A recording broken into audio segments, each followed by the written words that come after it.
So people don't like to talk to me at dinner parties because I'm not going to talk to you about the death penalty or the war on drugs. I'm going to talk to you about things like prosecutors.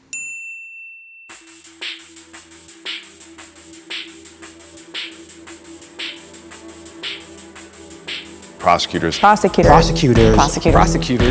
Prosecutors. Prosecutors. I am here to offer my semi-informed opinions about the power and potential hope in district attorneys and prosecutors to defuck the criminal justice system. There's an acknowledgement now, because I'm a public defender, I'm on the front lines, that there's something deeply wrong with the way that our system operates. Other than the general understanding of how the system works, people have a limited understanding of who the players are and what their actual roles are in the system.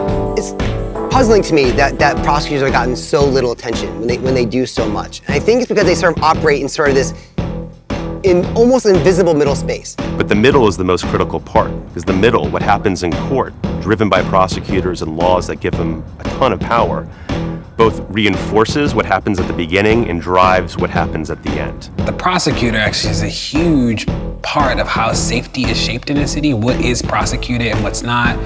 What are the recommended sentences for people? What does bail look like? The prosecutor's actually they are the leverage point there. They operate with almost unfettered discretion and have been using that discretion to drive, intentionally or not, to drive over prison populations over the past 25, 30 years. The reality is that our justice system is overloaded. We charge people with crimes at a rate that is exponentially higher than we could ever take those cases to trial. The system, as it's designed, encourages prosecutors to seek these wins that are easily countable. You know, conviction rate, conviction rate, conviction rate.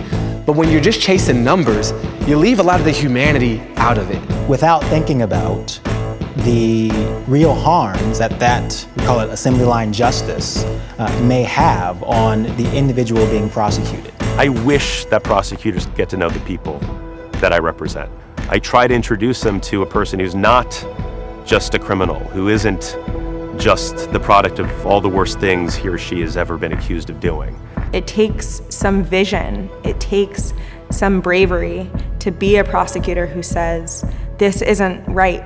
This isn't how I want an office to function, and this isn't the role I want my office to be playing in the deterioration of communities. And one of the things that has been powerful over the past couple of years is that people, advocates have been informing citizens about the immense power that the district attorneys have across the country to actually change the way criminal justice looks. Prosecutors tomorrow could change the justice system if they wanted to.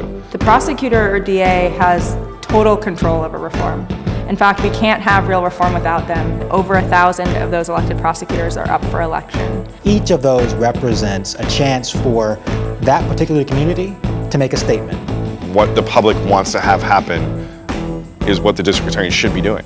Local DAs respond to the local electorate, and they are the only people who have any control over them. And so the way to control who's at the top is to vote. I care about voting in a democracy. I know, it's old-fashioned. An elected district attorney has the power to set policy for an office of hundreds of lawyers, which in turn has a ripple effect to thousands and thousands of cases every month in the system. One of the things that I'm always mindful of is that people made this system, so people can remake the system, people can transform the system, people can undo the damage and build new, imaginative, beautiful things that actually do work for people. And I think that that's the moment that we're in now. So yeah, it's super, it's like a big deal.